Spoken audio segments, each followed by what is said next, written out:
Let me begin with a confession. I have zero sense of direction. Does that sound familiar to you? Can you identify? I have zero sense of direction. I'm telling you. You can ask me how to go to heaven, but you cannot ask me how to go to Quiapo or Valenzuela or Novaliches or Baclaran. I'm sorry, I can't. I hope you get the picture.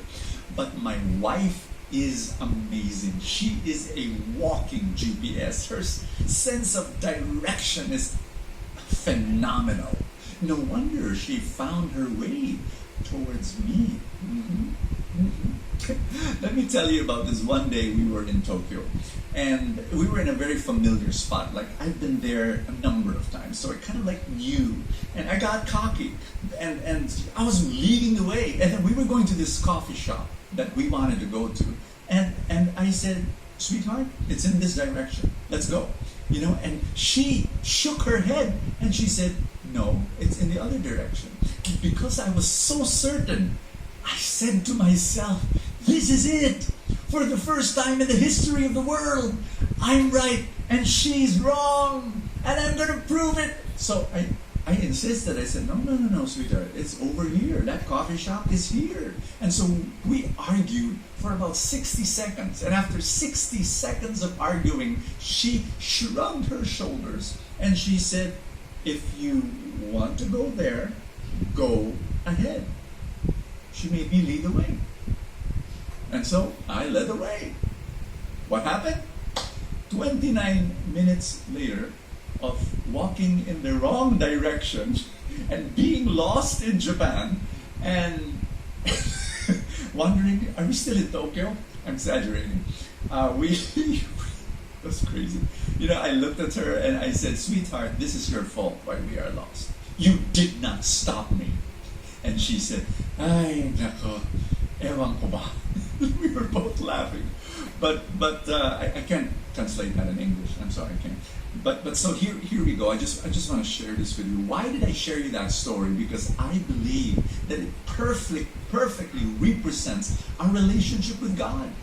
That there are many times we insist that we are right and we doubt God. And what happens is we disobey and we get stubborn and we don't trust Him. You know what God does? He looks at us and He says, "You want to go there? Go ahead."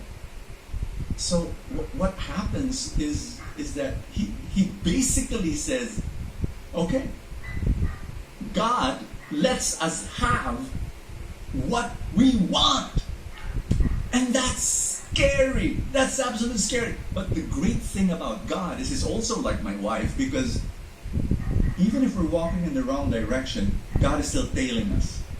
God is still sticking around. Why? So that when we finally realize we're lost, I'm lost, you can turn to God so that God can give you a restart. And that's my message I want to share with you today, and it links up to our Bible story about this flood story.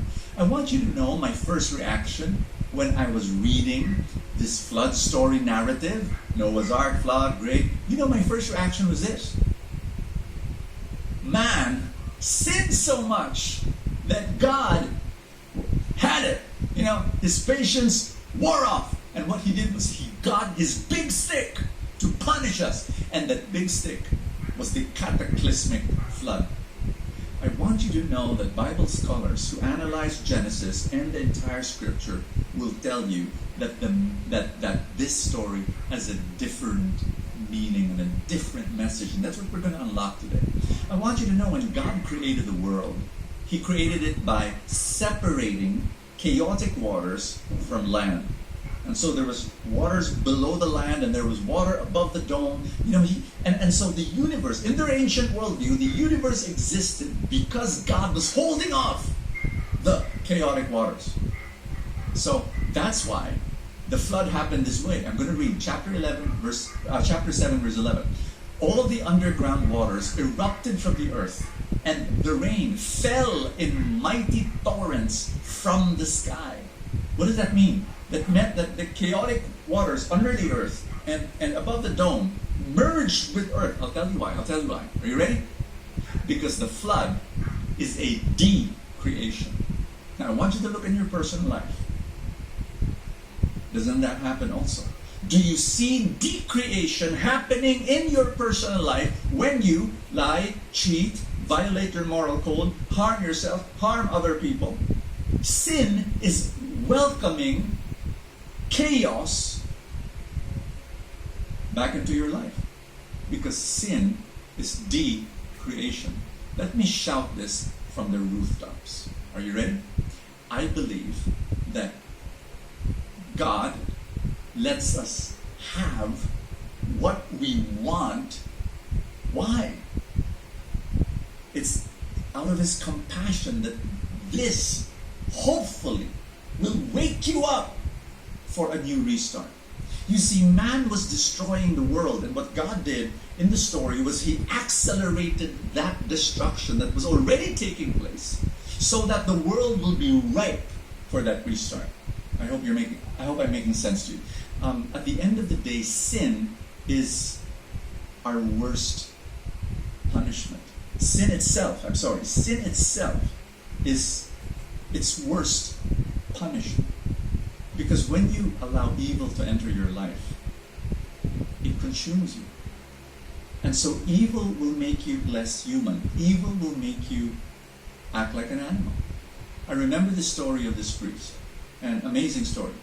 And he said, as a priest, you get benefits. Like when you attend a party. Like in a party, the priest gets the best table and the best seat and the best food.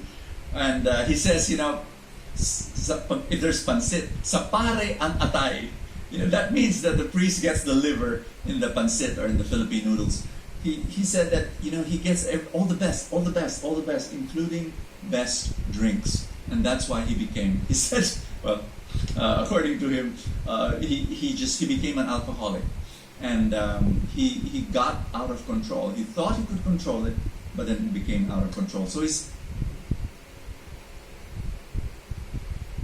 that when he was drunk, he acted like an animal. Number one, he acted like a monkey because he was prancing and laughing around. Number two, he acted like a dog because he was peeing anywhere. And number three, he acted like a pig because he was already sleeping on his own vomit. And that was when he hit rock bottom, and that he cried out to God for rescue. And rescue came in the form of a small prayer meeting. This priest walked in that prayer meeting and he asked for prayers from these ordinary lay people, and he changed his life by the grace of God. Do you know that except for the wine at Mass, he has not touched alcohol anymore? When I met him, he was 7 years sober. It's an incredible story. But I like that story because I believe it reveals what the story of Noah's Ark is all about. The story of Noah's Ark is not about a trigger-happy God who is emotionally unstable and in one fit of rage annihilates mankind because you are so evil. No, it's not. It's the story of Noah's Ark. It's the story of this compassionate God who looks at our stubbornness and says, you want to go there? Go ahead. So that we hit rock bottom. So that in that state, we become more open for a restart. The story of Noah's Ark is not a story of destruction, it is a story of salvation. And the goal of God is not to destroy you, but to rescue. My dear friend, if you are in that place right now, and you're wondering, why is this happening? Why is there chaos in my life? Why? You're asking why. Has God left you? Has God... Friend, I want you to claim this. That a restart can happen in your life. I want you to say yes to this God. He wants to rescue.